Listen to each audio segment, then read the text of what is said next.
Muy buenas noches, amigos. Hoy, domingo 19 de septiembre del 2021, continuamos con nuestro ciclo de charlas astronómicas virtuales de la Aliada. Soy Manuel Rojas, presidente de la Aliada de la Liga Iberoamericana de Astronomía. Y hoy tenemos el gusto de tener nuevamente presente al profesor Rafael Girola desde Buenos Aires, Argentina, quien nos va a dar la interesante charla denominada Historia de las variables cefeidas, un primer paso para salir de la Vía Láctea. Rafael Girola es coordinador de la sección astrofísica de la Aliada. Como todas las semanas, agradecemos a nuestro amigo Juan Carlos Flores, propietario de la página web Rastros de Guerra, quien gentilmente nos proporciona, nos presta todas las semanas su plataforma Zoom para hacer posible este ciclo de charlas. Adelante, Rafael, buenas noches. Hola, ¿qué tal? Buenas noches, Manuel. ¿Qué tal? Buenas noches a todos. Gracias por estar en esta charla. La misma será sobre la historia de las variables cefeidas. Como dice bien el título, a través de ellas fue la posibilidad de poder dar el primer paso fuera de la Vía Láctea. Por ende, entonces, vamos a describir ciertas características de las mismas. La importancia que tienen estas estrellas, tanto desde el modelo estelar como también indicadores de distancias. Entonces, en principio, vamos a describir en forma general qué es que una cefeida sea una estrella variable periódica y además pulsante. Y para ello vamos a describir sus características, qué tipos de variables cefeidas podemos encontrar. Y también, por supuesto, comentaremos el interesante del descubrimiento de las mismas.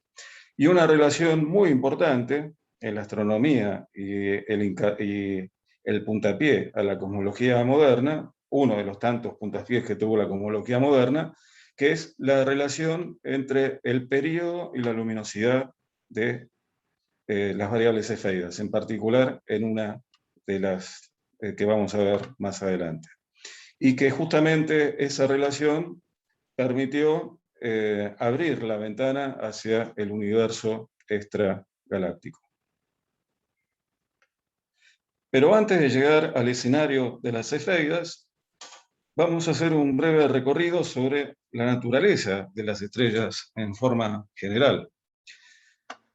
Acá tenemos dos imágenes, vimos ya varias fotografías de estrellas, y llama la atención, por un lado, cómo se distribuyen, y además los colores que pueden presentar las mismas. O sea que vemos que hay ciertas características observacionales que llaman la atención. Como por ejemplo, acá tenemos en una de las imágenes una distribución dispersa, en el cual predomina un color azulado de las estrellas, y en la otra imagen tenemos una distribución más concentrada de estrellas y que predomina un color rojizo. Entonces vemos una diversidad de características, pero que las podemos reunir en ciertas propiedades que van a interesar cuando estemos en el escenario de las cefeidas. Acá, por ejemplo, también en una zona muy conocida por todos nosotros de la Vía Láctea, podemos ver claramente en la región de la Cruz del Sur, también con una exposición fotográfica lo suficiente como para ver la diferencia de brillos, que es sutil en el caso de la Cruz del Sur, excepto esta estrella que está en el brazo menor hacia la derecha, y también la predominancia de los colores. Entonces, ¿qué indicarán estas características o cómo poder, qué información nos da tanto el color y además a qué distancia se encuentran las mismas? En principio, recordemos que recién en el siglo XX se comprende en general la naturaleza de las estrellas y podemos decir en principio que es una bola de plasma autogravitante en el cual la tasa de reacciones termonucleares no es nula. Eso significa que en el núcleo estelar las presiones y las temperaturas son lo suficiente como para que justamente libere energía, que nosotros, por lo tanto, podemos ver brillar a las estrellas, como ocurre, por supuesto, con el Sol. Entonces, en principio tenemos 4 parámetros fundamentales de las mismas. Una de los parámetros que juega un papel muy importante es cómo determinar la masa, entre comillas, la cantidad de materia que tienen las estrellas. Por el otro lado, una magnitud observable de las estrellas es la luminosidad. ¿Qué nos está indicando la misma? La cantidad de energía radiada por unidad de tiempo que emite la estrella, o sea que la unidad es el watts. Por otro lado, también uno puede determinar la temperatura de las estrellas y también el tamaño. ¿Qué tamaño tiene una estrella? Por supuesto, digamos, cada propiedad inherente de las estrellas tiene un intervalo de validez, como por ejemplo el intervalo de masas para que pueda llegar a existir una estrella hasta un límite superior e inferior de la misma, correlacionado con los intervalos de las otras propiedades, como por ejemplo la temperatura y la luminosidad de las mismas. Así que bueno, entonces este sería el as, las 4 características importantes donde en ponderancia juega un papel muy importante la masa de la estrella, que de alguna manera determina el tiempo de vida de la misma. Recordemos que la información que uno puede obtener de las estrellas es analizando la luz, tanto fotométrica como espectrométricamente. A través de la espectroscopía uno puede analizar características de la distribución del espectro de las mismas, en el cual uno puede determinar características como, por ejemplo, qué elementos químicos presentes pueden llegar a existir en la atmósfera fría de una estrella, como por ejemplo, qué líneas pueden estar presentes en una determinada estrella, y en otra esas líneas no aparecen, pero sí en otra estrella, y por lo tanto, como en toda la ciencia, la necesidad de clasificarlas. Entonces las estrellas se pueden clasificar de acuerdo a sus espectros, el análisis cuantitativo de la luz de una estrella, de acuerdo a la temperatura de las mismas. La temperatura de equilibrio, la temperatura entre la materia y la radiación, la temperatura fotosférica de la estrella. Entonces, vamos a hablar en forma descriptiva de los espectros que uno puede obtener de acuerdo al escenario en el cual uno esté analizando la luz. Acá tenemos el primer escenario en el cual tenemos una lámpara alta presión y alta temperatura, por ejemplo, en el cual está emitiendo radiación, se colima, pasando luego por un prisma que va a cumplir la función de dispersar y refractar la luz proveniente de la fuente, y en el cual se obtiene un espectro, cuya gráfica, la longitud de onda, con respecto a la intensidad, nos muestra esta curva suave que tiene que ver con el espectro continuo de la luz pasando por el prisma de la fuente de esta lámpara. Ahora bien, ¿qué pasa si frente a esa misma lámpara ponemos una nube de gas donde la presión y la temperatura sean bajas? Entonces, la radiación proveniente de esta fuente va a interactuar con la nube de gas, y cuando la luz pasa por el colimador y pasa por el prisma de tal manera de obtener un espectro, por la dispersión y la refracción que sufre la luz pasando por el mismo, uno obtiene una curva similar a la que obtenía del espectro continuo, pero a diferencia se ven estos puntos hacia abajo, o sea, cómo disminuye en forma significativa en determinadas longitudes de onda la intensidad que uno observa del objeto emisor, cuando esa luz interactúa proveniente del emisor con la nube de gas. O sea que algo pasó entre la luz proveniente de la lamparita y la conformación de esta nube de gas, en particular los átomos. De los átomos, los electrones que interactúan con los paquetes de energía llamados fotones, y por lo tanto esos fotones le dan determinada energía a ciertos electrones que pueden recibir esa energía, y por lo tanto estas ausencias de luz en el espectro continuo, donde están estas discontinuidades, que en el gráfico se ve como estas puntas hacia abajo, donde baja la intensidad, es la ausencia de luz. O sea que el fotón le entregó energía al electrón para pasar a otro nivel energético en la estructura atómica. Ahora bien, entonces lo que tenemos es un espectro de absorción. El primero es un espectro continuo, el segundo un espectro de absorción, y luego si tenemos una nube de gas en el cual la sometemos a una alta temperatura, pero una baja presión, entonces lo que vamos a obtener cuando pasa por este prisma es, fíjense que ahora no vamos a obtener la curva como habíamos obtenido en el espectro de absorción y en el espectro continuo, sino que vamos a obtener picos de intensidad en las líneas espectrales en el cual ocurren. Justamente la devolución de esos paquetes de energía de los electrones volviendo a un mismo nivel como estaba antes de haber sido excitado. Entonces tenemos lo que se denomina un espectro de emisión. Estos espectros, estos espectros, cada ley que enuncia cada escenario del espectro, fueron enunciados por Kirchhoff y Bunsen, o sea, las leyes de la espectroscopía de Kirchhoff y Bunsen, en el cual explican desde la naturaleza ondulatoria de la luz, un espectro continuo, un espectro de absorción y un espectro de emisión.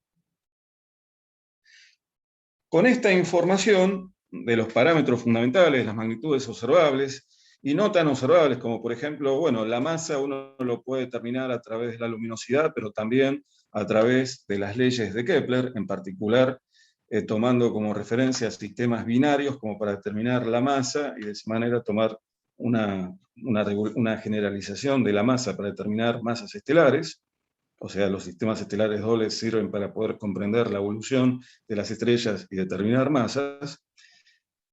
Podemos encontrar esta construcción que relaciona justamente magnitudes físicas estelares, como por ejemplo la temperatura en la parte superior horizontal, y en los dos ejes paralelos verticales lo que es la luminosidad, o sea, la cantidad de energía por unidad de tiempo que emite la estrella, y lo que se denomina la magnitud absoluta, que está en relación intrínseca, está en relación directa con la luminosidad, como así también la temperatura está en relación con la clasificación de las estrellas. O sea, acá abajo, donde aparecen estas letras, son las letras correspondientes a cada clase espectral, donde cada casillero lo podemos dividir en 9 partes, de acuerdo a ciertas diferencias que aparezcan en los espectros para cada clase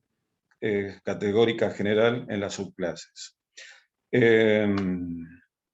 La magnitud absoluta en realidad tiene que ver cómo vemos a una estrella, o sea, el brillo aparente de una estrella si la ubicamos a una distancia, imaginémonos una esfera en el cual estemos en el centro de la misma, y a la estrella la llevamos al radio de esa esfera que tiene 10 parsecs. El parsec, recuerden que es una unidad de distancia que equivale a 3,26 años luz. Es decir, tengo que estar a una distancia de 3,26 años luz para ver el semidiámetro terrestre, o sea, la distancia Tierra-Sol, bajo un segundo de arco. Y este diagrama, construido por Hepson y Russell, lo que nos permite es distribuir a las estrellas que no tienen una distribución homogénea, no están distribuidas azarosamente, sino que si uno estudia poblaciones estelares próximas al sistema solar y va alejándose, va viendo que se incrementa en forma notable en esta región central, hacia de que viene desde la parte superior izquierda hacia la parte inferior derecha, llamada la secuencia principal. O sea que hay estrellas que entran en esta región y lo que nos está indicando que es una zona estable en el cual es el tiempo máximo, en el cual tiene un tiempo de vida bastante prolongado en cuanto a los demás tiempos evolutivos de la estrella. O sea, la secuencia principal es la etapa más estable y más longeva de una estrella, como por ejemplo el caso del Sol, del orden de los, digamos que ya estás hace por lo menos un poco menos de 5.000 millones de años, atravesando la secuencia principal, quemando hidrógeno en helio en su interior, en el núcleo estelar. Luego también encontramos que las estrellas se van distribuyendo en esta región grisácea, en la parte superior, las supergigantes, que tenemos tanto las supergigantes azules como las supergigantes rojas, a la vez con un poco menos de luminosidad, pero mayor que la secuencia principal, encontramos la región de las gigantes rojas. Ejemplos serían, por ejemplo, la estrella Aldebarán en la constelación del Toro, otra estrella variable, pero que no es del tipo Cefeida, la estrella Mira en la constelación de Cetus. Y acá tenemos dos líneas que nos están mostrando una región de inestabilidad que cierto tipo de estrellas en sus caminos evolutivos van a pasar por esta zona. Serían justamente las estrellas que llamamos cefeidas. En particular, vamos a ver dónde se encuentra el tal Cefeo, justamente en esta zona de inestabilidad, y vamos a explicar, digamos, la causa, el motivo justamente de esa inestabilidad y por qué justamente está en esta región.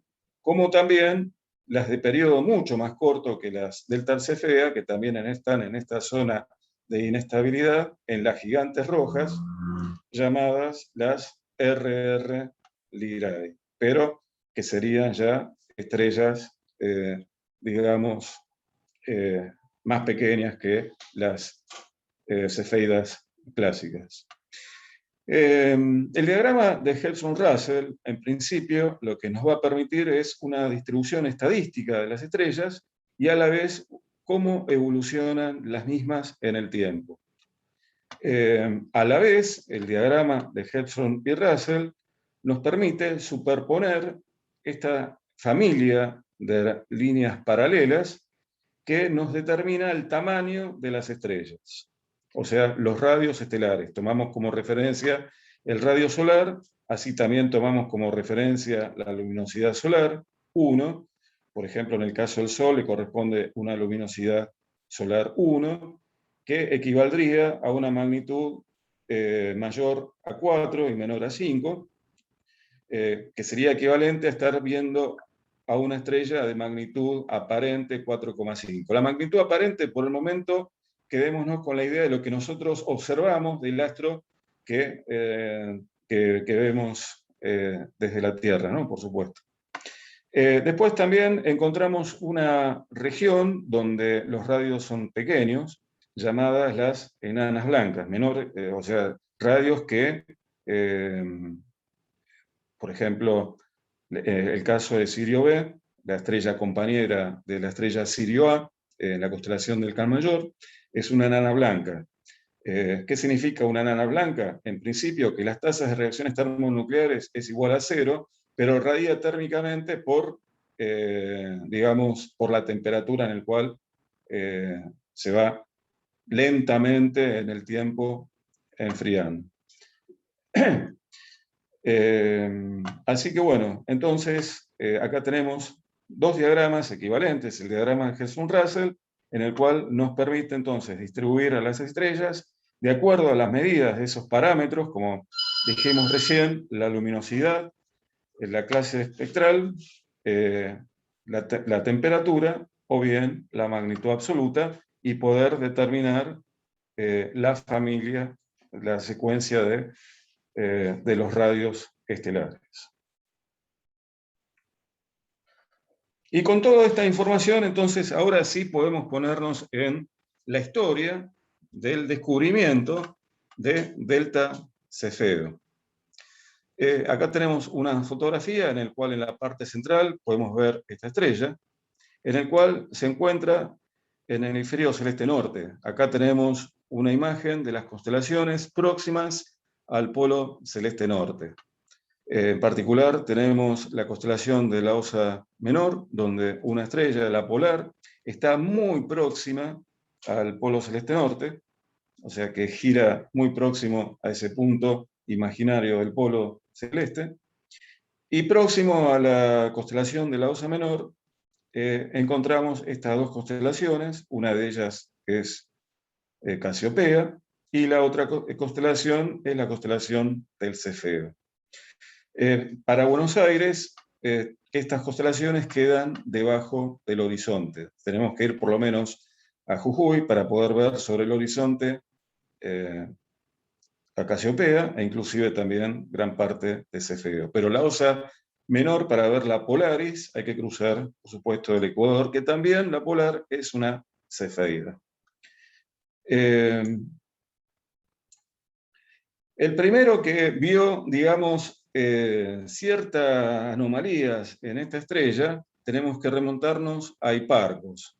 Pero el que siguió una observación sistemática es el astrónomo aficionado John Gurrick en el año 1784. Él la observa y sigue en forma sistemática para ver que en el tiempo la luminosidad o el brillo de la estrella no permanece constante, sino que presenta una cierta variación y que además en el tiempo es cíclica, o sea que se repite en forma periódica. Por supuesto, John Gurrick construye una hipótesis para explicar la causa de por qué se produce esa variación de brillo. Una hipótesis que construye es el hecho de que hay un cuerpo más frío que pasa delante de la misma y por lo tanto la ocultación por el cuerpo más frío genera un descenso, digamos, del brillo de la misma.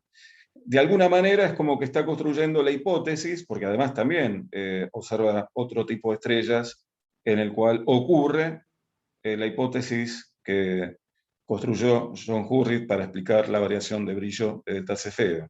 O sea, las variables extrínsecas que no son propiamente de la variabilidad propia de la estrella, sino que, por ejemplo, en sistemas binarios, una estrella pasa delante de la otra y viceversa, en forma sucesiva, en el cual también la curva de luz varía en el tiempo a causa de las ocultaciones, de los tránsitos mutuos entre ambas estrellas.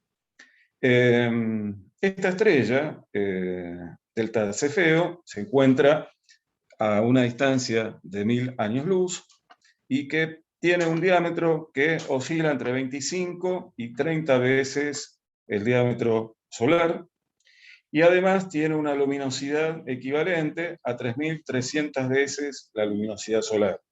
O sea que las hacen sumamente brillantes y por lo tanto permite profundizar en distancias, es decir, permite incrementar y poder ser observadas a grandes distancias y por ende van a ser muy importantes cuando veamos la parte del periodo de luminosidad que va a permitir la determinación de distancias a grandes, a grandes distancias.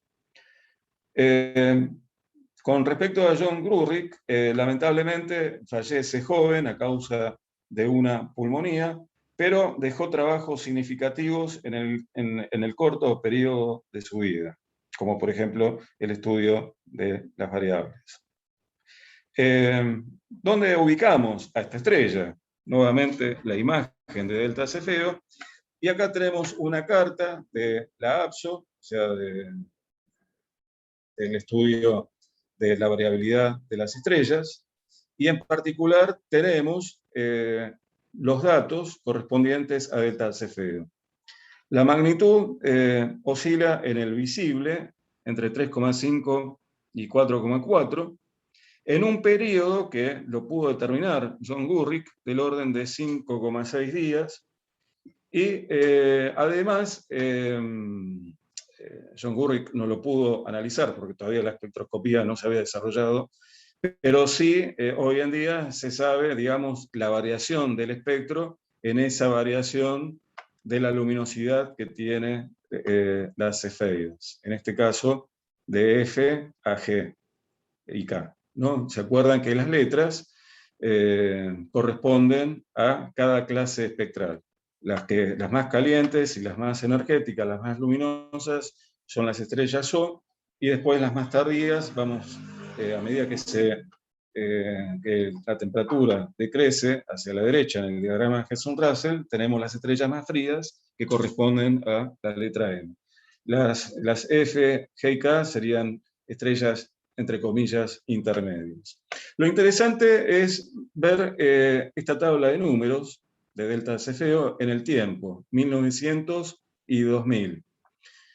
¿Qué significa esto? Que si comparamos estos números, hay una diferencia. ¿Y estos números qué representan? Bueno, en principio, una de las coordenadas que se utiliza para localizar astros en el firmamento, en particular estrellas, son las coordenadas ecuatoriales absolutas, en el cual, para posicionar un punto, se necesitan dos coordenadas, que es la ascensión recta y la declinación. Para dar una idea muy somera, la declinación es qué tan alejado estamos del plano ecuatorial, y la ascensión recta es qué tan alejado estamos en el ecuador celeste respecto de un punto de intersección entre la eclíptica y el ecuador, cuando el Sol cruza ese punto del hemisferio celeste sur al hemisferio celeste norte, llamado el punto Aries. Entonces tenemos estas coordenadas, 1900, y estas nuevas coordenadas, 2000. ¿Eso qué significa? Que, por supuesto, las estrellas no son inmóviles, no están inmóviles, sino que sufren un desplazamiento en el tiempo. Es lo que se denomina el movimiento propio. O sea que vemos entonces que el cambio de coordenadas en el firmamento está dado por el movimiento propio de las estrellas, y en particular por esta estrella delta del Cefeo.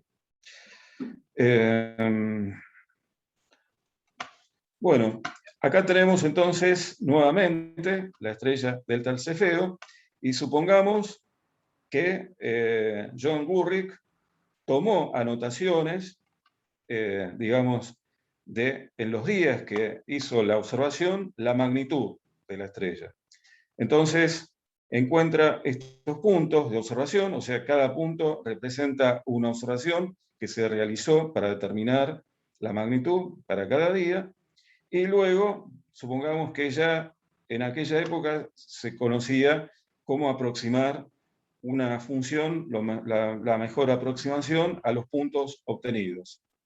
Y en este caso, esta curva es la que representa el mejor ajuste respecto de los datos que se obtienen.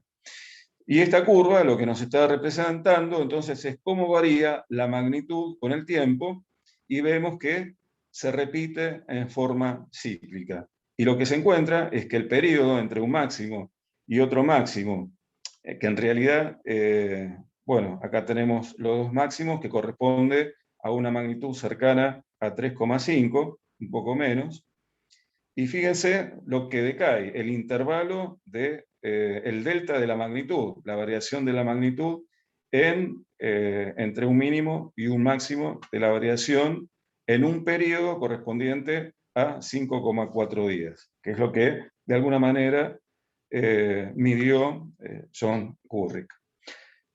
Acá tenemos la letra y trabajos que publicó y presentó, y que él escribía de las observaciones y de las hipótesis también que él construía de acuerdo a poder explicar la causa, como por ejemplo habíamos comentado al principio, de el hecho de la variación del brillo, como vemos en estos dos gráficos, de la magnitud aparente, o sea, del flujo que nosotros recibimos de la estrella acá en la Tierra. Y bueno, entonces construía las hipótesis para explicar tanto el caso de la estrella delta, bueno, como en el caso de la estrella delta Cefeo. Y podemos entonces mencionar algunas características generales de esta estrella. Acá tenemos la configuración abstracta de la constelación, delta al Cefeo, en este vértice de este cuadrilátero, en el firmamento. Recordemos que, de acuerdo a la clasificación de Bayer, las letras griegas están en correspondencia biunívoca con respecto al brillo o a la magnitud. O sea que, bueno, el alfa correspondería a la estrella más brillante y así sucesivamente.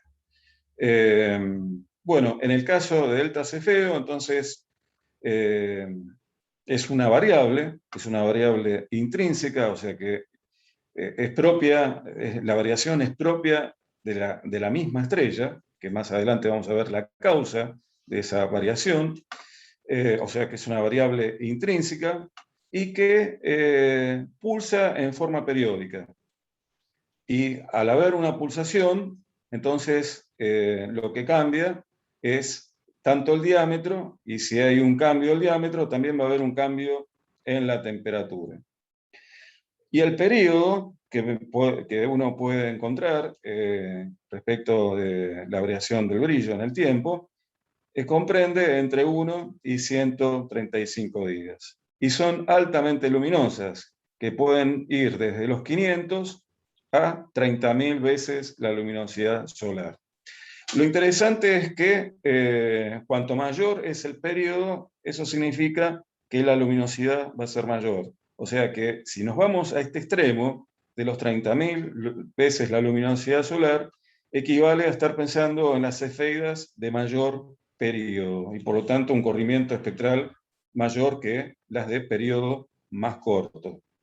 Recuerden que como son variables que se expanden y se contraen, es importante medir la velocidad de expansión, porque de acuerdo a esa velocidad de expansión, que se llamaría la velocidad radial, porque justo va en dirección hacia el observador, hacia la Tierra, entonces uno puede determinar cómo fluctúan las líneas espectrales, o sea que va a haber un corrimiento de las líneas espectrales dado por el efecto Doppler. Y vamos a ver que justamente la velocidad radial prácticamente es el espejo de la luminosidad de la curva de luminosidad, o sea, la curva de la velocidad radial es prácticamente el espejo de la curva de la luminosidad de estas estrellas. A la vez, podemos observar que el tipo espectral va a tener un máximo en la región, en la clasificación espectral F, y va a tener un mínimo en la región espectral G y K. Y en cuanto a la masa, pueden ser estrellas masivas o supermasivas, comprendido entre 5 a 20 veces la masa solar. Y lo interesante del hecho de que pulsen las estrellas está relacionado justamente con el hecho de que hay ciertas capas que, de acuerdo a la temperatura, el helio se ioniza, y eso va a jugar un papel muy importante en cuanto a cómo se descomprime y comprime una estrella, y por lo tanto cómo varía la luminosidad en este proceso. O sea que entonces está el hecho de las variables intrínsecas está en relación al tema de la pulsación, en el cual la pulsación va a estar dada por la expresión de ondas estacionarias semiabiertas, o sea que en el núcleo de la estrella podemos considerar que está quieta la materia, y en el otro extremo, como un tubo semiabierto, un tubo de órgano semiabierto, en el otro extremo, o sea, lo que se denomina el antinodo, ahí la materia se está desplazando. O sea que hay movimiento de materia en el antinodo, y en el núcleo de la estrella tenemos el nodo en el cual el movimiento de la materia se puede considerar nula. Y el tema de las ondas estacionarias con respecto a la pulsación, vamos a ver la importancia del helio ionizado. El primer modelo en explicar esta situación fue dado por Arthur Eddington, un modelo dado como una especie de máquina termodinámica, pero que, digamos, fallaba en cuanto al incremento de la temperatura para poder justamente solventar el problema de cómo hace para contrarrestar las contracciones y las dilataciones de la estrella, y por lo tanto se va a extender a una modelización llamado el modelo Kappa, en el cual sugiere la existencia del helio ionizado de acuerdo a la temperatura. Bueno, pero históricamente la que va a comprender con más detalle las características de este tipo de cefeidas, llamadas las cefeidas clásicas, es la astrónoma Henrietta Leavitt, que perteneció a un grupo de astrónomas muy importantes, llamadas las mujeres computadoras de Howard, o el ADEM de Pickering, ya que cada una de ellas se les entregaba cierta información, como por ejemplo placas fotográficas, y que tenían que hacer cálculos, como por ejemplo Miss Leavitt cuando observaba y determinaba los tamaños de los puntos de las placas fotográficas que recibía para poder determinar las características de las mismas. Y en particular, digamos, observó placas fotográficas de las nubes de Magallanes, galaxias satélites de la Vía Láctea, y en particular de la pequeña nube de Magallanes, encontrando este tipo de estrellas, o sea, variables cefeidas. Pero claro, como no tenía calibrado distancias de cefeidas próximas por el método de triangulación dentro de la Vía Láctea, no pudo al principio poder determinar la distancia a la cual se encuentra esta galaxia. El trabajo, bueno, por un lado, lo resolvió, digamos, Pickering, pero que en realidad fue un trabajo propio de Henrietta Leavitt, de observar por lo menos 25 cefeidas, y de esa manera, a través de las mismas, previamente con el trabajo de Ernest Hertzsprung, de determinar distancias de variables cefeidas en la Vía Láctea para poder calibrar distancias más allá, como por ejemplo el caso de la pequeña nube de Magallanes, ese estudio de las 25 cefeidas pudo dar el paso para poder llegar a pegar un salto cuantitativo en la dimensión en el cual uno tenía conocimiento del tamaño del universo en aquella época. O sea que ya estaban dando distancias significativas, las cefeidas, como indicadores de distancias que se los podían utilizar, dado que Henrietta Leavitt va a encontrar una relación muy importante entre el periodo digamos, el periodo que le va a demandar la estrella con respecto a la luminosidad. Si hay alguna pregunta hasta acá. ¿Qué tal? ¿Se escucha bien? Se escucha, pero todavía continuemos, no hay ninguna pregunta, todavía estamos bien. Bueno, perfecto, buenísimo. Bueno,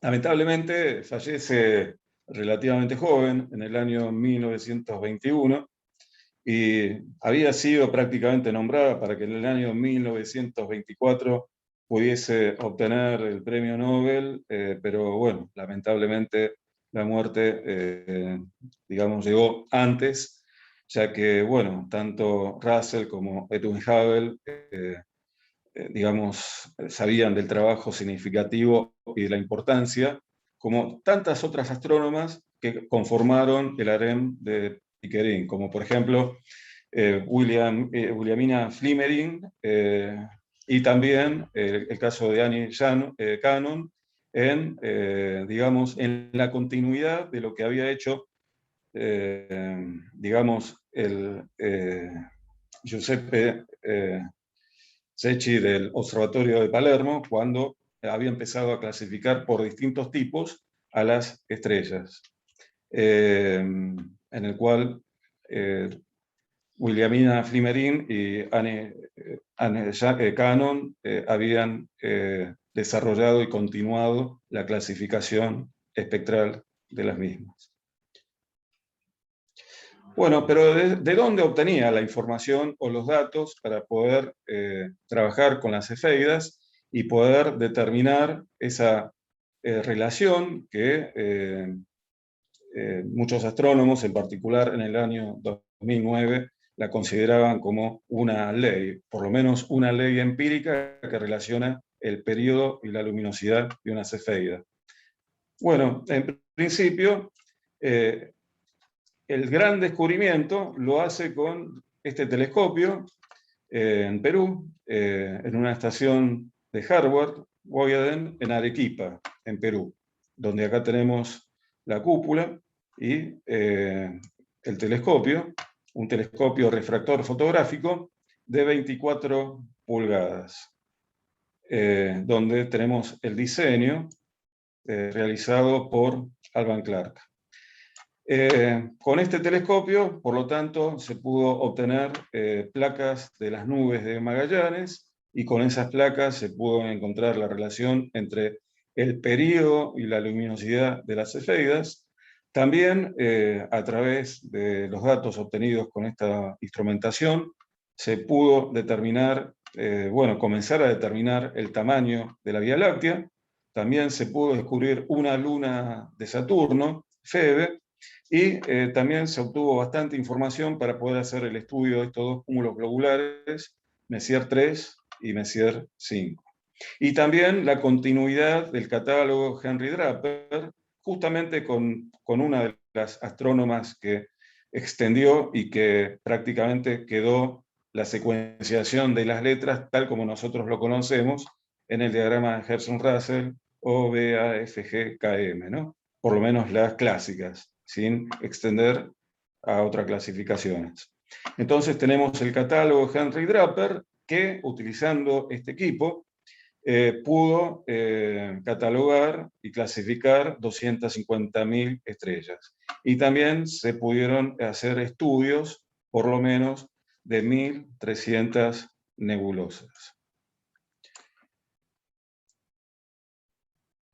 Bueno, ahora bien, la relación periodo-luminosidad, entonces lo que Miss Leavitt de alguna manera hace es que todas las cefeidas en el cual ella estudia, o sea, encuentra para cada cefeida, encuentra que para cada periodo va a encontrar una determinada luminosidad. La curva que mejor se ajusta a los datos obtenidos es una recta, que en realidad es porque toma el logaritmo del periodo.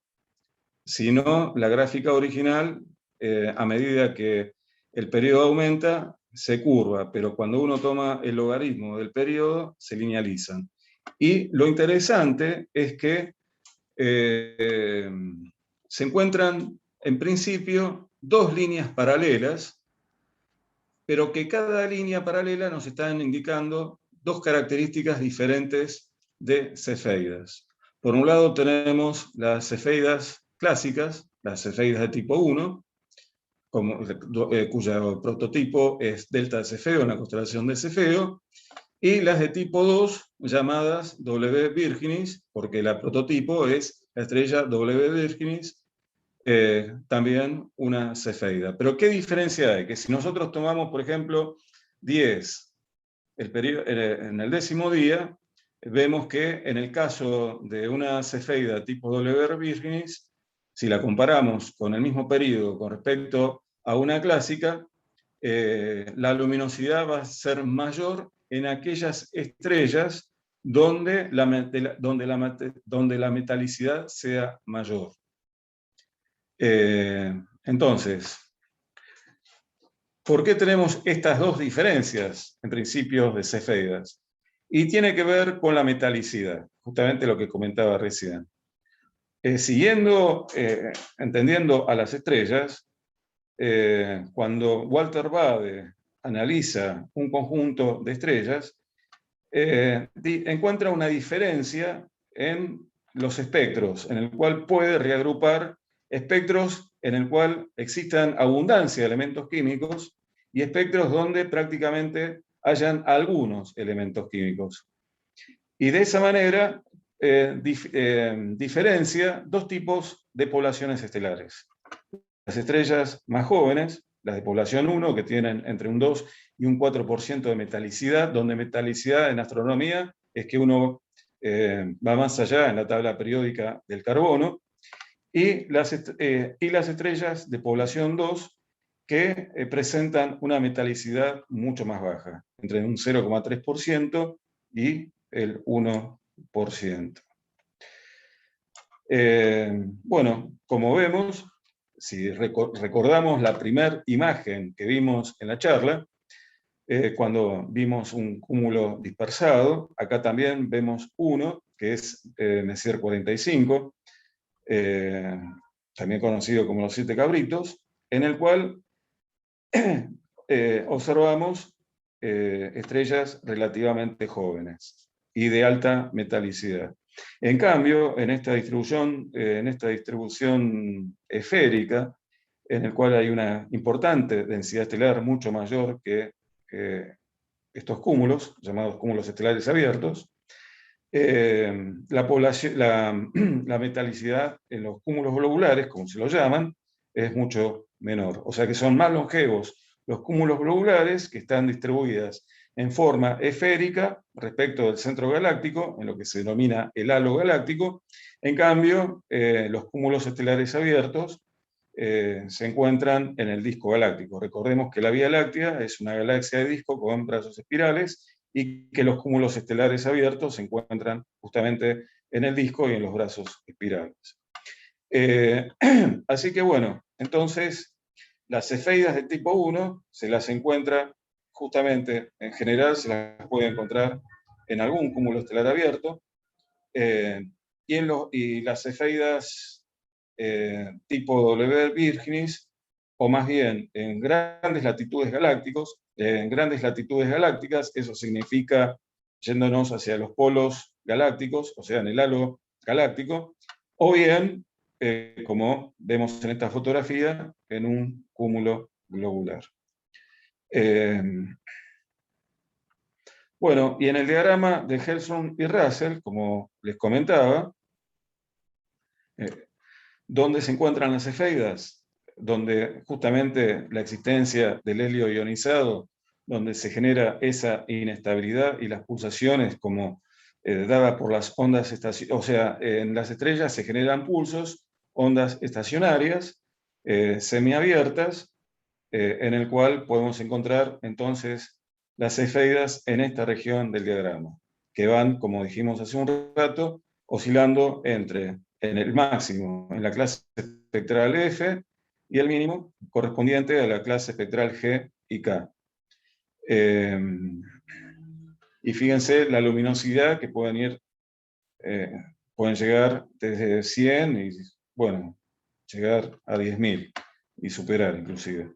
Y también la magnitud absoluta que tiene, ¿no? Es decir, si nosotros vemos este manchón amarillo, entonces podemos encontrar la intersección de la magnitud absoluta, la intersección de la luminosidad, de la temperatura de la clase espectral, o por lo tanto los parámetros básicos de las cefeidas en la región del diagrama HR.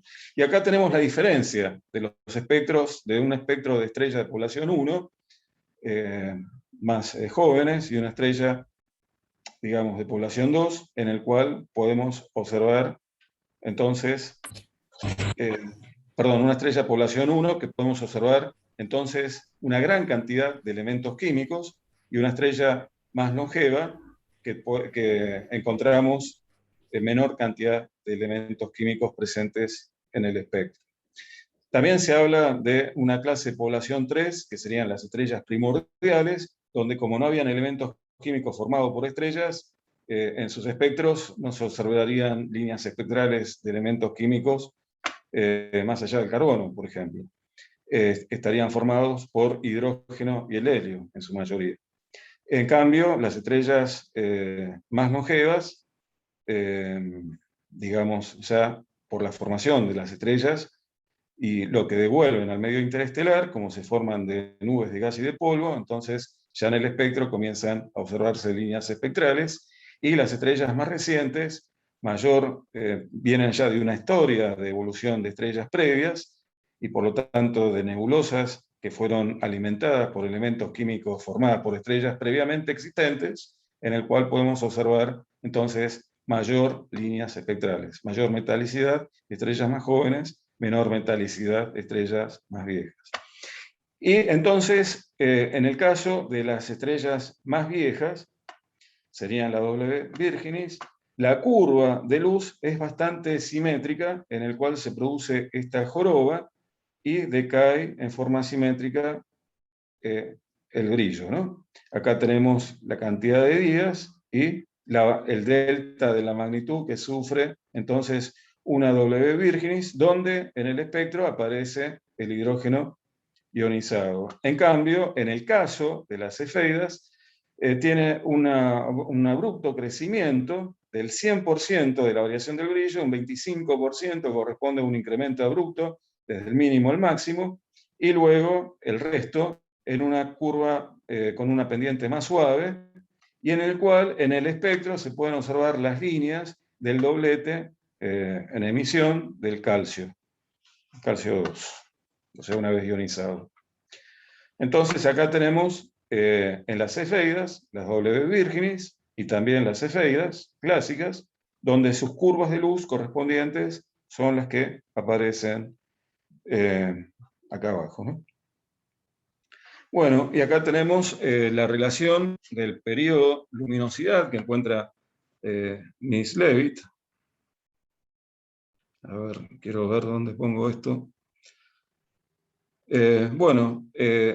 O sea, acá tenemos el gráfico que encuentra Miss Leavitt del estudio de la población de cefeidas, y que va uniendo para todas las cefeidas una recta que corresponde tanto al máximo como al mínimo de la variación del brillo de las cefeidas estudiadas, encontrando que cuanto más luminosa es una estrella, significa que el periodo es mayor de la misma. Acá tenemos nuevamente, y más claro, la región de la inestabilidad, donde se encuentran las variables tipo cefeidas, y en el cual también podemos encontrar un cierto tipo también de variables cefeidas, pero también llamadas delta Scuti, que tienen un periodo mucho más corto que las RR Lyrae, que también son estrellas pulsantes. Y acá encontramos las cefeidas clásicas, ¿no? Fíjense cómo cuanto más negativa es la magnitud absoluta en el visual, más luminosa es la estrella. Y por lo tanto acá encontramos las supergigantes rojas, las supergigantes cefeidas. Las cefeidas clásicas y menos brillantes, según el gráfico que habíamos visto de las dos rectas paralelas de los dos tipos de cefeidas, tenemos a las W Virginis.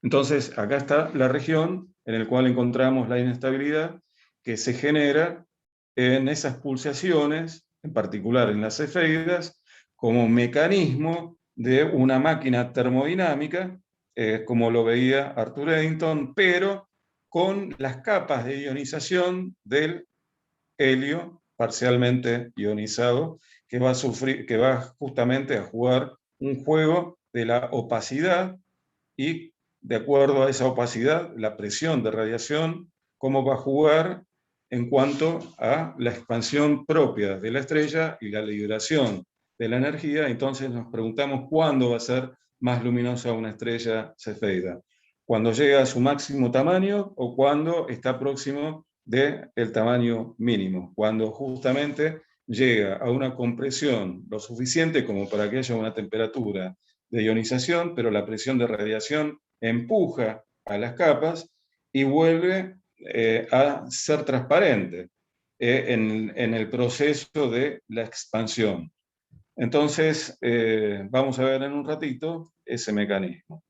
Pero en principio, entonces, lo que encuentra Miss Leavitt es que estudiando una población de cefeidas en la nube menor de Magallanes, ella encuentra esta relación, donde acá tenemos los coeficientes A y B que se calibraron con variables propias de la Vía Láctea mediante el método del aparalaje, el método de triangulación para poder determinar las distancias de las cefeidas en la Vía Láctea circundantes al Sol.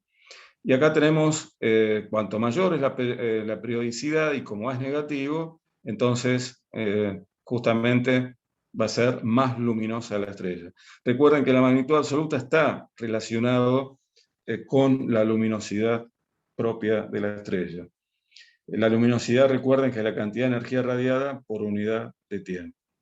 Además, conocido entonces P y M, uno puede determinar mediante esta ecuación que relaciona la magnitud de cómo nosotros vemos a la estrella y la magnitud absoluta obtenido por esta relación, que equivale a decir cómo se vería a 10 parsecs de distancia, nos da esta relación entre la distancia, la magnitud absoluta y la magnitud aparente.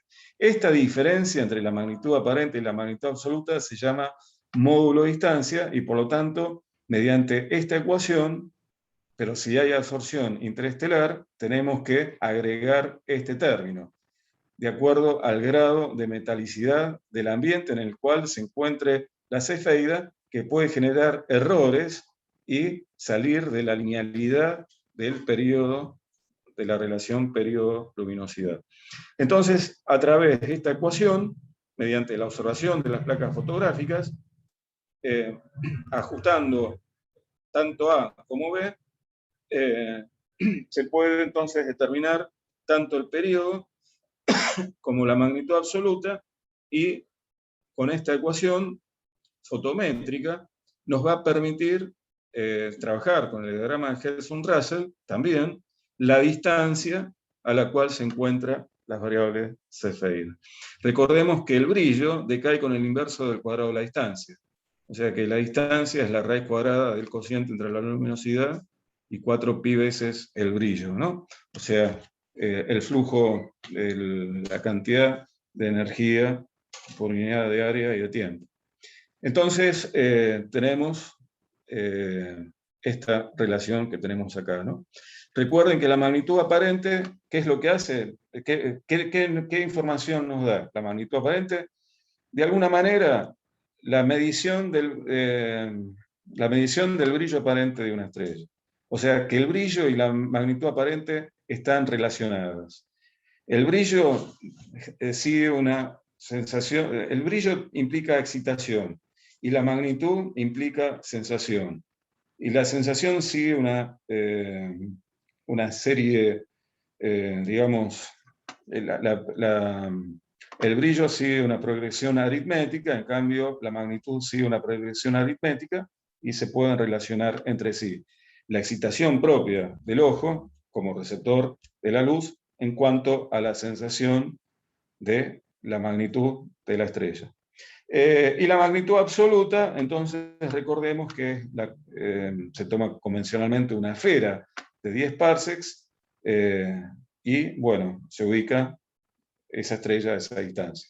Y m menos m, o sea, la magnitud aparente menos la magnitud absoluta, entonces lo que nos va a permitir es determinar el módulo de distancia en el cual se encuentra.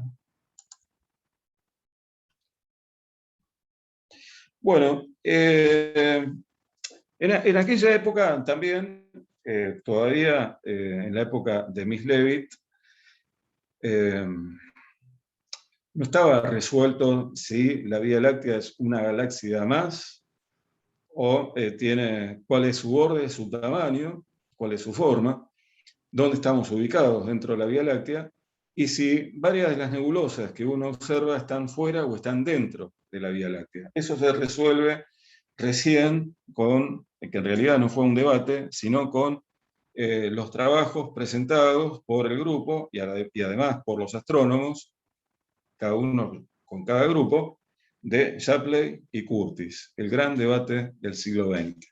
Pero en el año 1917-1912, bueno, Besto-Slipher, analizando la luz de la nebulosa espiral de Andrómeda, o sea que todavía no se sabía si era una galaxia, pudo determinar la velocidad radial de la misma, que le dio un número negativo. Ese número negativo significa que esta galaxia, que bueno, ahora lo llamamos en forma contemporánea, se está aproximando hacia nosotros.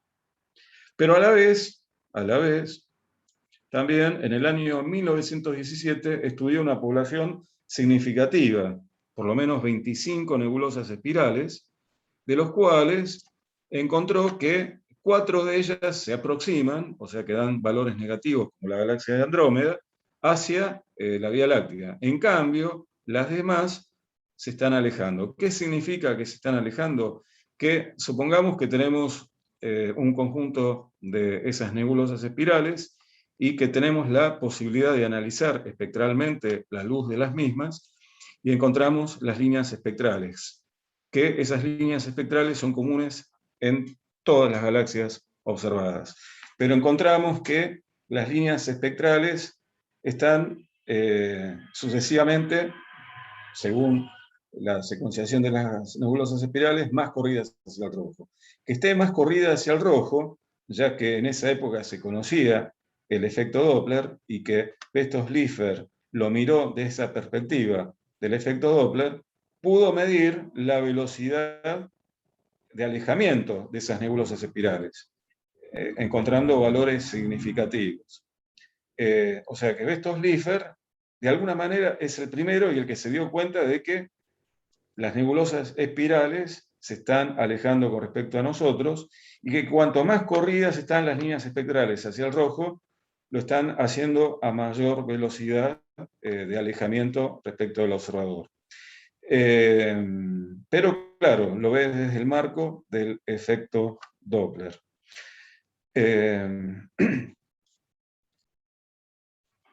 Así que entonces, como les comentaba,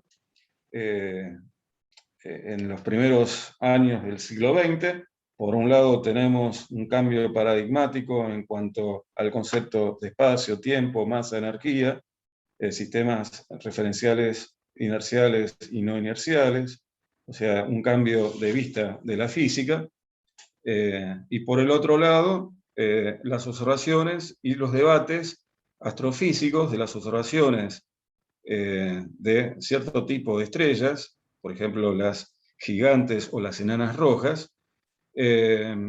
Con toda esta información, las hipótesis que se barajaban, en el cual un grupo, algunas hipótesis eran válidas y otras no, y así con el otro grupo, tanto de Herlo Shapley como de Curtis. El que resuelve el problema de si la Vía Láctea es una galaxia más y las nebulosas espirales son galaxias o están dentro de la Vía Láctea, lo resuelve Edwin Hubble.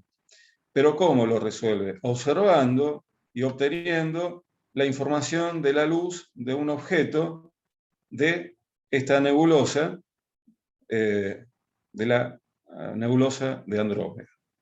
Entonces ahora vamos a hacer un pequeño descanso y continuamos en 5 minutos.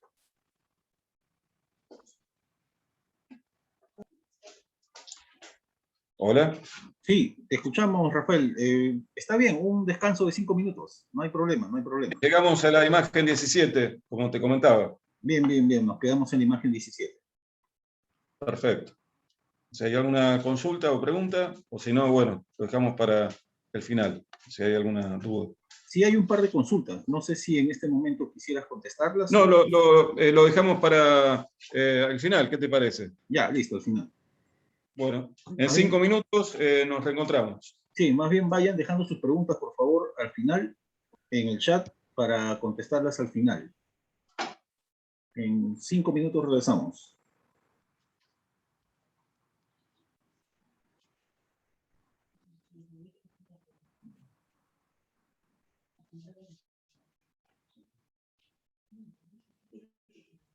Bueno, mientras tanto, en cuanto a la entrega de certificados, estamos al día hasta la charla anterior, ya los tengo listos, los voy a enviar hoy día o mañana, quedarían pendientes esos, más los que soliciten hoy.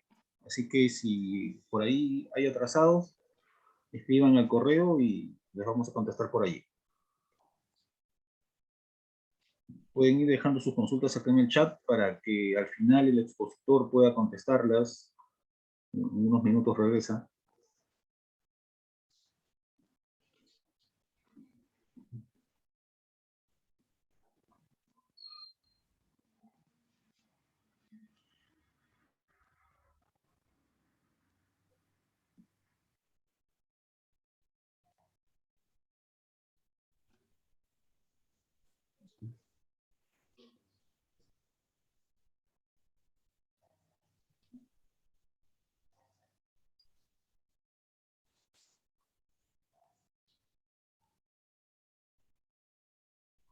Preguntas en el chat, por favor, las pueden ir dejando para contestar al final.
Micrófono apagado, por favor. Ya vamos a continuar con la charla en unos minutos. Manuel, te quería comentar. ¿Sí, Rafael?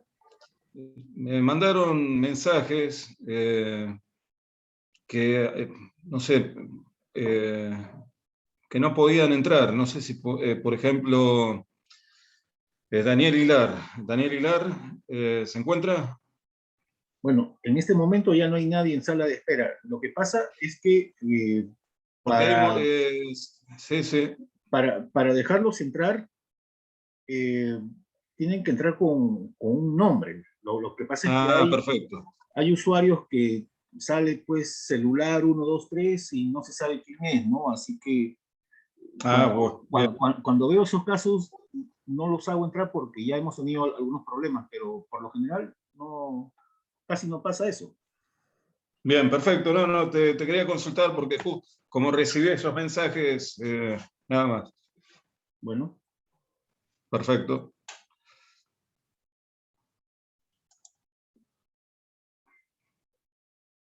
¿Nos avisas, Rafael, cuando...? Bueno, sí, claro. Seguimos, Manuel. Seguimos. Bueno, adelante. Bien. Bueno, lo que tenemos acá al frente, escrito en rojo, al principio pensaban que era una nova, una variable, pero tipo nova. Esta fotografía fue obtenido en el año 1924 en, justamente, entre comillas, la nebulosa de Andrómeda.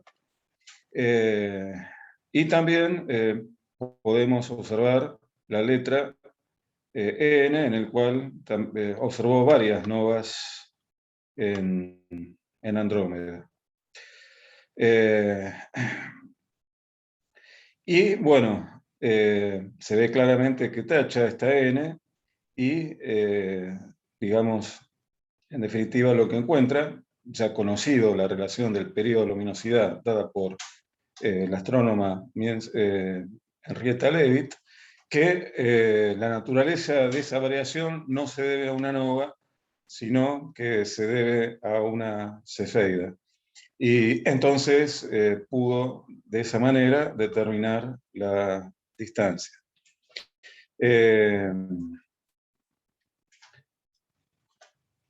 Y bueno, cuando midió la distancia, encontró que superaba las distancias que se habían determinado de la gran y pequeña nube de Magallanes. Entonces, como superaba esa distancia, la explicación que se barajaba, la explicación que podía entender esa distancia, es que, de acuerdo a los límites que se consideraba la Vía Láctea, que lo superaba y que además superaba la distancia de la gran y pequeña nube de Magallanes, que la galaxia de Andrómeda es, digamos, que la nebulosa de Andrómeda es una galaxia. Entonces, a través de la relación del periodo luminosidad, en el cual la información se obtuvo desde el hemisferio sur, desde Perú, del observatorio Arequipa, con el telescopio que habíamos visto recién, el refractor astrofotográfico, que pudo determinar la relación periodo-luminosidad. Esa información fue capital como para que, mediante el ojo de Edwin Hubble, conociendo esa relación, pudiese determinar, bueno, con un error al principio, de 800.000 años luz. ¿Por qué le dio este valor y no el actual, que es del orden de los 2,5 millones de años luz? Porque todavía no se había determinado la existencia de otro tipo de variables cefeidas como la W Birkenes, que tiene que ver con el grado de metalicidad. Es decir, que la determinación de esta distancia justamente tuvo que ver con qué tipo de cefeida pudo trabajar para estimar la distancia a la galaxia de Andrómeda. Entonces acá tenemos una fotografía histórica en la cual a través de las cefeidas comenzamos a, digamos, comienza comienza el estudio de las nebulosas espirales como galaxias, y además se encuentran que otros objetos que no tienen forma espiral también son galaxias que están más allá de la Vía Láctea, y por supuesto otras nebulosas sí están dentro de la Vía Láctea, ¿no? Como nebulosas de absorción, de emisión, nebulosas propias de lo que puede llegar a contener una galaxia del tipo espiral. Así que esta imagen muestra muestra el comienzo, de alguna manera, de la astrofísica extragaláctica. El comienzo que en pocos años, el comienzo en que pocos años después, en el año 1929, estudiando las líneas espectrales que ya había hecho Besto-Slipher, el análisis del corrimiento hacia el rojo, encuentra la famosa ley de Hubble, que tendría que llamarse, que hoy en día, a partir del año 2018, donde la Unión Astronómica Internacional la nombra como la ley de Hubble-Lemaitre, también tendría que agregarse de alguna manera la ley de Hubble-Lemaitre, Leavitt y Slipher, si vamos al caso. Bueno, es una forma de decir porque jugaron un rol muy importante, jugó un rol muy importante en las observaciones y los descubrimientos, en particular realizados por Miss Leavitt, que tendría que haber ganado el premio Nobel allá en el año 1924, pero no llegó por circunstancias de salud, que falleció 3 años antes. Bueno, pero ¿y qué es esto de la pulsación estelar? ¿Por qué pulsan las estrellas, en particular las variables cefeidas? O sea, una pregunta que nos podemos hacer es, ¿cómo pulsa una estrella? Es decir, ¿cuáles son los modos naturales de la pulsación? Y cómo se ve la estrella mientras pulsa, es decir, qué es lo que varía. Entonces es muy importante ahí el diagrama de Hertzsprung y Russell, como habíamos visto anteriormente. Además, bueno, una pregunta es la causa, traducido en por qué pulsa una estrella. Es decir, ¿cuál es el mecanismo que conduce a la pulsación estelar? Además, no todas las estrellas pulsan. Entonces, justamente, ¿por qué algunas pulsan y están en esa zona de inestabilidad? En esa zona de inestabilidad en el diagrama de Hertzsprung y Russell. Entonces, para ello tenemos que comprender el tema de los modos de pulsación visto desde el escenario de las ondas estacionarias. Acá lo que tenemos es, digamos, una superposición, una interferencia en el cual se construye y destruye dos ondas.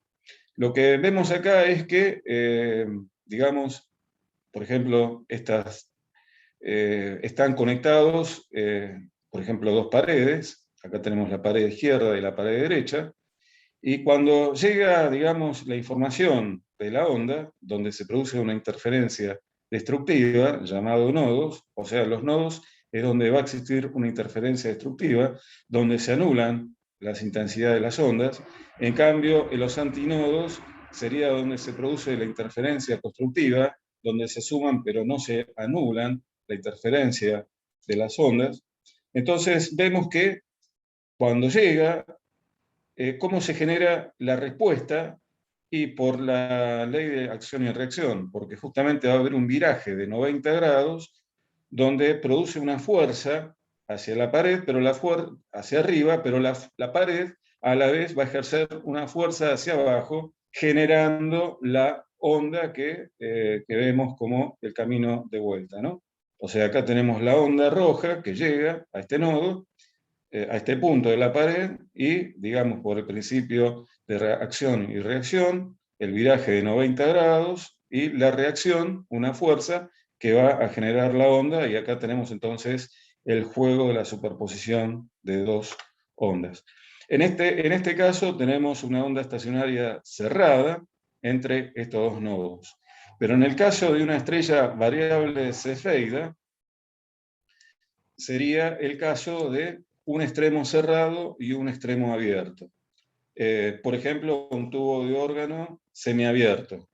Entonces, lo que tenemos es una secuenciación de los armónicos, o sea, acá tenemos el primer armónico, el tercer armónico y el cuarto armónico, ¿no? Donde se producen las interferencias, y tanto constructivas como destructivas, o sea, los nodos y los antinodos. Pero lo que vemos es que, bueno, en un tubo semicerrado va a haber un nodo en el extremo cerrado y un antinodo en el extremo abierto, donde la materia ahí se mueve en esa región del antinodo.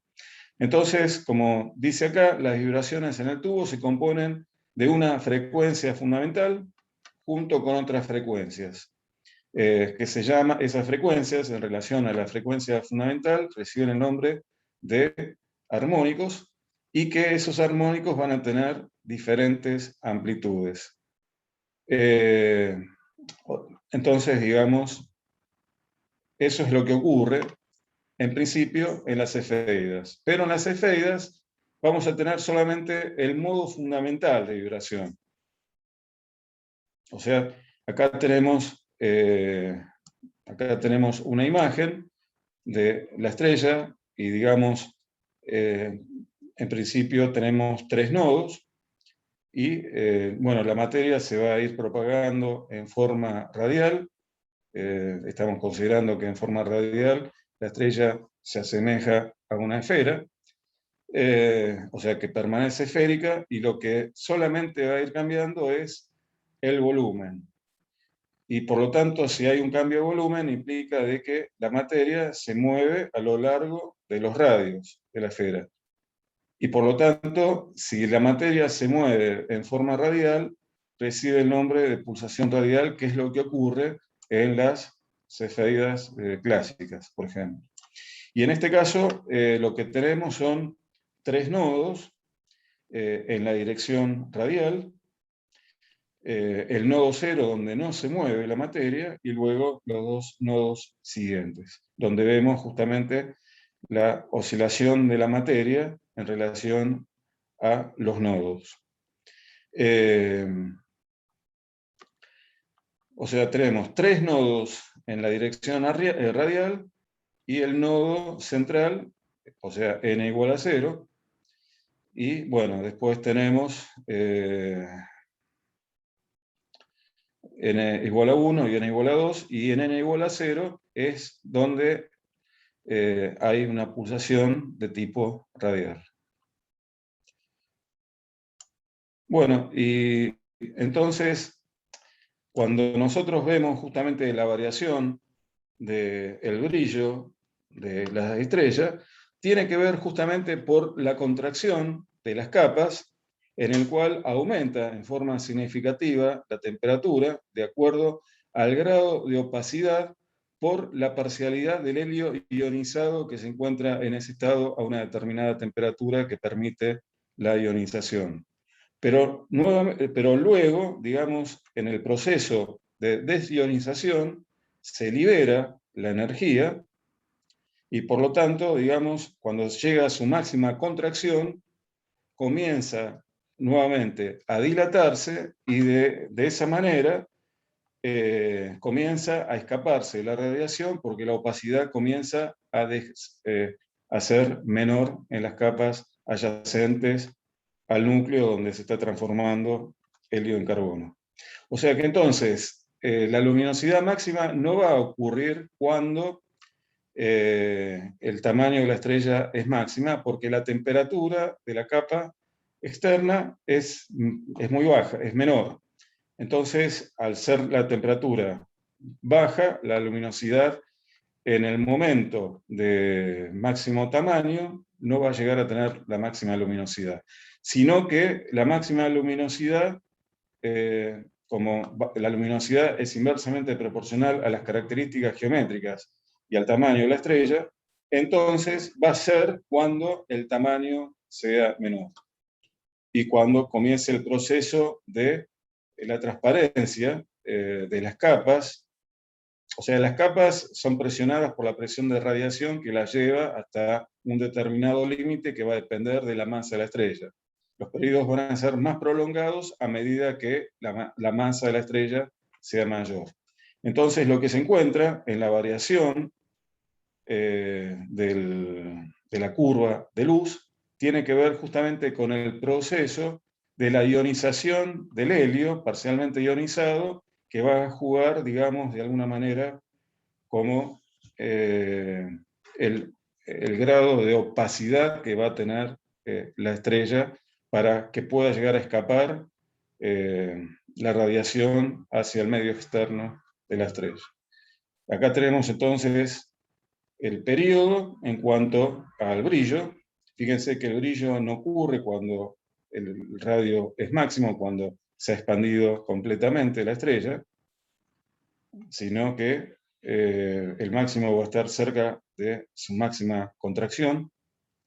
Y la velocidad radial, fíjense que es el espejo, como habíamos dicho al principio, del brillo que tiene la cefeida. O sea, si tomamos, o sea, el brillo, que nos está indicando la velocidad radial, cómo se están moviendo justamente esas capas externas de la estrella. Bueno, entonces, como habíamos dicho hace un rato, cosas importantes que han ocurrido es que Edwin Hubble en el año 1929, posterior a determinar que la galaxia de Andrómeda es una galaxia que está más allá de la Vía Láctea, o sea, pasa de nebulosa espiral a galaxia cuando se determina la distancia en la cual se encuentra, podemos encontrar su trabajo publicado en este paper, o sea, la relación entre la distancia y la velocidad radial de, digamos, de las nebulosas extragalácticas. Y el trabajo de Mislevitt de 1777 variables en las nubes de Magallanes, que comenzó a publicar y trabajar en el año 1908 y la publica en el año 1912. Y después la pulsación de la teoría de la máquina termodinámica de las cefeidas, dada por Eddington en el año 1917, y un interesante trabajo publicado del autor Fernier en el año 1969, es la relación entre el periodo y la luminosidad desde una mirada histórica, ¿no? Bueno, y acá tenemos nuevamente la galaxia de Andrómeda y una sucesión de fotografías de la variación de una cefeida en la misma, que permite entonces determinar distancias. Y también con el telescopio espacial Hubble se pudo estudiar 10 cefeidas, encontrando esta relación de la magnitud absoluta visual con respecto al periodo que le demanda todo ese proceso de la pulsación de la etapa de la ionización, parcialmente ionizado del helio, ¿no? Y que la luminosidad sigue una ley de potencias de este tipo. Bueno, desde ya, muchísimas gracias.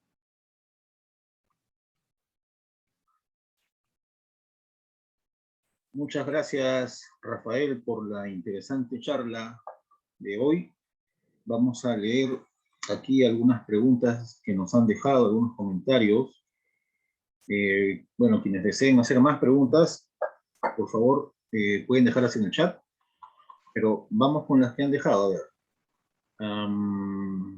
Bueno, Andrea dice lo siguiente: el brillo puede variar según la posición del observante. ¿Qué gases determinan el brillo de las estrellas cefeidas? Bueno, el helio, justamente, lo que habíamos visto recién, ¿no? Ya. Y en cuanto a la posición del observante, ¿eso determina el brillo? En cuanto a la posición del observante, Sí. no entiendo bien la pregunta a qué se refiere. Desde si estoy en un lugar externo a la misma, ¿qué es lo que veo de la cefeida? A ver, bueno, si Andrea puede dejar ahí una réplica para contestarle, bueno, la leemos a continuación. Pero vamos a la siguiente entonces. Sebastián también pone: se han encontrado cefeidas de igual periodo pero de distinta luminosidad. ¿Esto se deberá a los tipos de cefeidas? Claro, sí, tal cual.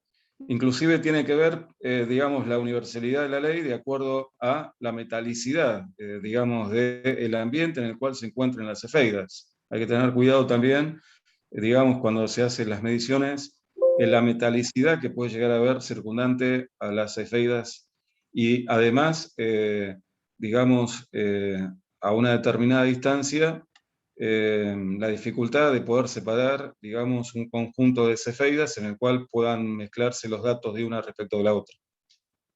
Bien. Aquí Carlos Costa dice lo siguiente: el efecto Blasco se relaciona con la CRR Lirae. Se ha hallado variación en la modulación del brillo en otro tipo de variables como las cefeidas.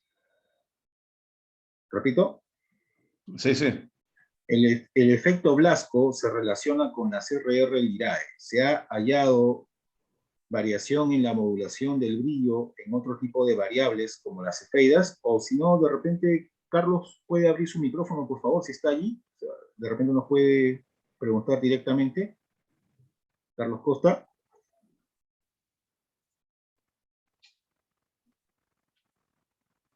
¿No? Parece que no escucha.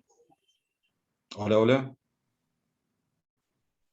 Bueno, si no lo vuelvo a leer. El efecto Blasco. Sí, no, lo escuché, sí. Ya. Tengo entendido de que sí, de que se ha trabajado, se ha encontrado, digamos, el efecto Blasco en algún tipo de cefeidas. Ya.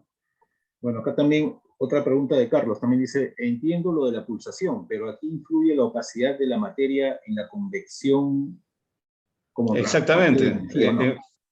Exactamente, está relacionado el mecanismo de pulsación de acuerdo a las ondas estacionarias semicerradas y también el tema de poder mejorar el modelo de la máquina termodinámica de Arthur Eddington, en el cual la temperatura no va incrementando, no se va a incrementar, sino que va a haber un grado de incremento de la ionización del helio.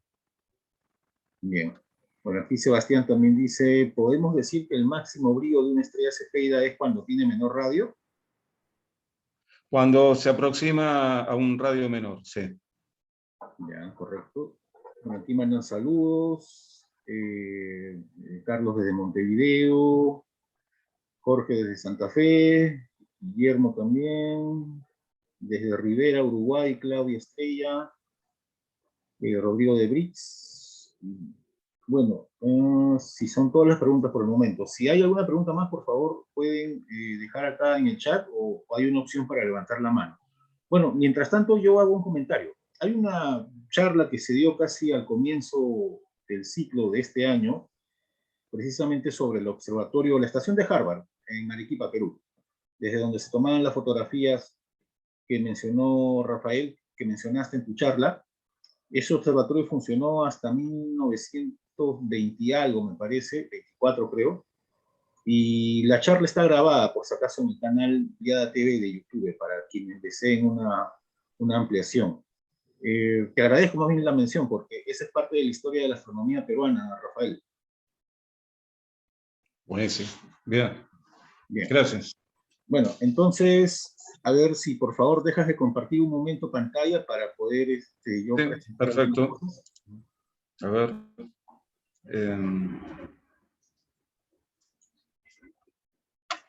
A ver, para que... Ahí está, sí, ahí dejé de compartir pantalla. Bueno, entonces yo voy a compartir. A ver. Bien. A ver, se ve, sí, se ve, creo. Listo. Se ve el logo, ¿no? De la aliada. Sí, sí, se ve. Sí. Bueno, esta charla, como todas las semanas, llega gracias a la inmensa colaboración que nuestro amigo Juan Carlos Flores, quien es propietario de la página Rastros de Guerra, nos proporciona siempre, facilitándonos, prestándonos su cuenta Zoom para poder hacer las charlas. Por eso es que siempre mi nombre aparece como Juan Carlos Flores, pero bueno, ya saben ustedes que yo soy Manuel. Y acá, como siempre, ya es tradición, la aliada le otorga un diploma al expositor de la presente charla, Rafael Girola, por su interesante charla denominada Historia de las Estrellas Variables, un primer paso para salir de la Vía Láctea. Este diploma te lo vamos a hacer llegar a tu correo, Rafael. Unas palabras te agradeceríamos. Bueno, muchísimas gracias por permitir nuevamente comunicar esta etapa histórica de la astronomía, en el cual fue una revolución. Por un lado, los marcos teóricos físicos y por el otro lado, las observaciones astronómicas y cómo fueron convergiendo. Por supuesto, hay que esperar a las soluciones que encuentran Lemaitre, digamos, trabajando con la relatividad general para poder explicar la expansión del espacio, ¿no? Y el efecto Doppler queda rezagado porque no se puede, digamos, porque es la expansión del espacio, no es un objeto que se está moviendo en el espacio, ¿no? Sí hay una velocidad peculiar, o sea, la velocidad de recesión de una galaxia tiene un término métrico y un término cinemático. El término cinemático para grandes redshifts, o sea, por vientos al rojo muy grandes, se borronea, ¿no? Por ejemplo, bueno, si a nosotros nos ven desde un lugar externo al grupo local de galaxias, van a ver, digamos, galaxias que se están aproximando entre sí, porque está viralizado el sistema respecto de la expansión propia del espacio, ¿no? Bueno, la verdad que muchas gracias, porque fue interesante comentar la importancia de hoy en día que la mujer está teniendo un papel significativo, la cantidad de astrónomas que hay en la actualidad, que es impresionante, y los trabajos que se están que están realizando, y la dificultad que existió en una época, como a principios del siglo pasado, en el cual la desvalorización, para así decirlo, y cómo se adueñaban de los trabajos, por ejemplo, del grupo de las mujeres computadoras de Howard, ¿no? Pero que de ahí nació la astrofísica moderna, con estas increíbles mujeres. Una de ellas, Nix Leavitt. Bueno, muchas gracias, Rafael. A ver, y para quienes deseen también un certificado de asistencia a esta charla, pueden escribir al correo siguiente, charlas.liada@gmail.com. Quedan pendientes los de la charla anterior, que ya los tengo listos, los voy a repartir entre hoy y mañana, y los que soliciten hoy. Pero pueden solicitar su certificado de asistencia a este correo, charlas.liada@gmail.com. Y esta charla, como siempre, llega gracias al trabajo semanal del profesor Jorge Coblan y este servidor Manuel Rojas. Bien, entonces pasamos acá. Pueden entrar también a la página web de la Liada, que es liada.website, y allí van a encontrar la sección donde pueden ustedes descargar gratuitamente la revista Universo, que es la revista oficial de la Liada. Actualmente estamos en el número 65 y ahí en la misma página van a encontrar ustedes los números anteriores y obviamente también al fondo los requisitos para que puedan publicar sus fotos astronómicas o enviar sus artículos para publicar en Universo. Es una revista en formato digital. Acá les voy a mostrar, bueno, algunas, este es el último número de Universo. Hay varios artículos, bueno, les sugiero que entren mejor ustedes mismos a la página y puedan allí descargar todos los artículos que hay. Bueno, lo voy a dejar acá. Después, también esta charla está siendo grabada y va a ser subida a nuestro canal IADA TV de YouTube. Ahí están todas las charlas anteriores del ciclo de charlas de este año y del año pasado. Así que ahí tienen bastante material de estudio para compartir, para que se puedan distraer un rato. Y este es el canal de YouTube Rastros de Guerra de nuestro amigo Juan Carlos, quien todas las semanas, como ya dije, nos presta su plataforma Zoom. Rastros de Guerra es una página de historia militar peruana y sudamericana, y se agradecerá pues que entren allí, le pongan un me gusta, un like a los videos para que ayuden al sostenimiento de la página, ¿no? Me parece que hay algunos videos sobre la independencia. Creo que varios países de Sudamérica, de América, coincidimos más o menos por estos años de bicentenario de independencia, así que por ahí les va a interesar la información que hay. Bueno, también recomendarles que visiten, como siempre, la página de la sección Planeta Azul de la Aliada, a cargo de nuestro amigo Carlos Costa de Video Uruguay, como siempre ayudando a la difusión de las actividades de la Aliada, y también publicando información muy actualizada sobre las actividades de esta interesante sección. Ahí está la página, es planetaazul.liadaweb.org. También aquí recomendarles que entren a la página de la Comisión de Estrellas Variables del CODI de la Aliada, que bueno, allí ya publican continuamente sus alertas variables, ya hay varias allí, y bueno, también siempre, incluso tienen su grupo de WhatsApp para poder reclutar a nuevos observadores de variables. Así que la movida en estrellas variables en este momento está en la Comisión de Estrellas Variables de la Aliada, así que allí pueden entrar para que estén al tanto de las actividades. Y también recomendarles que visiten la página de la Sociedad Lunar Argentina, fundada hace 2 años, y que hace un trabajo conjunto a la sección lunar de la Aliada, y también tiene un ciclo de charlas los días sábados, el Café Lunar, y también publica la revista digital El Mensajero de la Luna. Aquí en su página ustedes pueden encontrar todas estas actividades, ¿no? Y por supuesto la Sociedad Lunar Argentina es una muy activa agrupación de observadores lunares, y bueno, allí en su página se la recomiendo mucho para que ustedes puedan visitar. Me parece que ya es todo. Sí, a ver, entonces dejo de compartir y vamos por las últimas preguntas. Me parece que ya no hay. Acá hay una pregunta, Rafael. ¿La variabilidad que ha presentado Betelgeuse está en relación con alguna de esas explicaciones? No, no está en la región justamente de la variabilidad de pulsaciones, como ocurre en los distintos tipos de cefeidas que están en esa región. Aquí, Marcelo. Sí, va a haber un transporte convectivo y a la vez hay un transporte radiactivo en las estrellas, en el proceso, digamos, de el grado de opacidad que va a tener la estrella en el momento del grado de opacidad que puede llegar a tener de acuerdo al helio ionizado.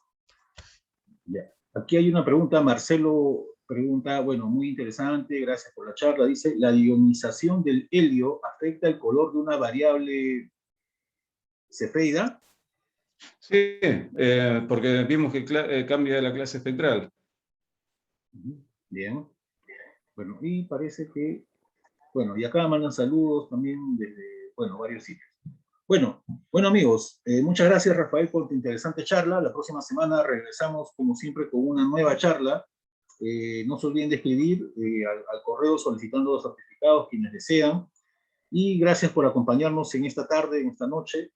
Un agradecimiento nuevamente muy especial a Rafael y a todos los asistentes. Muchas gracias a todos. Nos vemos la siguiente semana. Chau, chau. Nos vemos. Igualmente, muchas gracias a todos. Chao, Gracias. gracias. Igualmente, chao. Nos vemos. Gracias a todos. Igualmente, Chao, chao. hasta la próxima.